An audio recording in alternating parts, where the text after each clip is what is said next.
Pendant 10 ans, disons entre 75 et 85, je dirais, j'ai beaucoup travaillé le noir et blanc. Je travaillais avec des papiers très simples et avec des encres très simples aussi, des encres litho, des choses comme ça. Et ensuite, la couleur est arrivée très lentement. Elle a commencé à arriver à la fin des années 80, avec des bleus notamment. Donc jusqu'en 92, c'était un travail essentiellement géométrique. Et je travaillais beaucoup avec des collages. C'est des collages de papier que je peignais moi-même et que je collais avec une colle que je pigmentais avec du rouge. Donc tout l'envers du papier était rouge. Il y avait déjà tout un travail sur le revers, l'envers, le revers que je poursuis aujourd'hui à travers mes lignes, où il y a toujours le revers de la ligne. Et ensuite, à partir de 93-94, là, j'ai commencé à plus ouvrir avec les coupoles. J'ai fait tout un travail sur la notion de coupole à partir de coupoles octogonales qu'on trouve dans le monde entier, dans plusieurs civilisations, plusieurs religions, les baptistères romains, évidemment la coupole de l'Alhambra, enfin... J'ai eu envie de faire ce travail parce que justement, la coupole, c'est vraiment le symbole du passage alors, entre le carré et le cercle. C'est vraiment le symbole du passage entre le bas et le céleste, entre le terrestre et le céleste. À partir de 96, j'ai complètement changé de technique.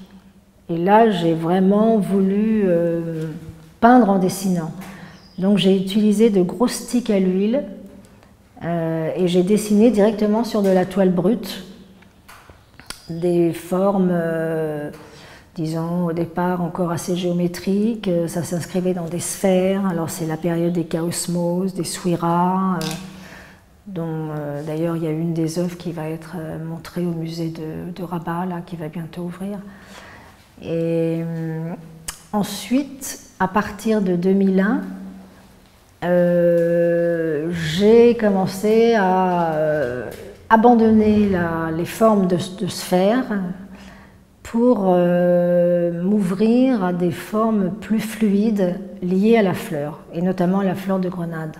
Donc j'ai dessiné d'énormes fleurs de grenade de 2 mètres de haut pendant plusieurs années, et aussi des grenades.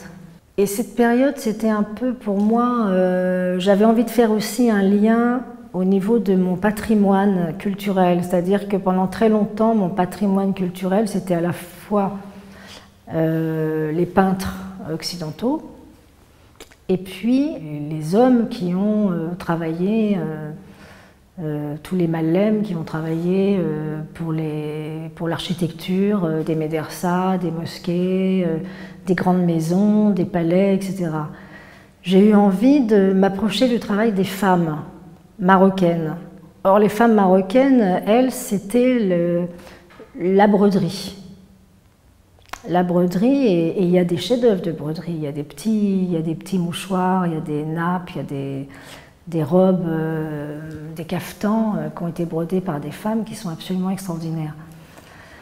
Et puis certains tapis berbères aussi qui sont faits par des femmes et qui sont très beaux. Donc ça, c'était une partie de mon patrimoine marocain que j'ai eu envie de mettre en avant. Et du coup, les fleurs, ça faisait un peu référence aux fleurs brodées des femmes.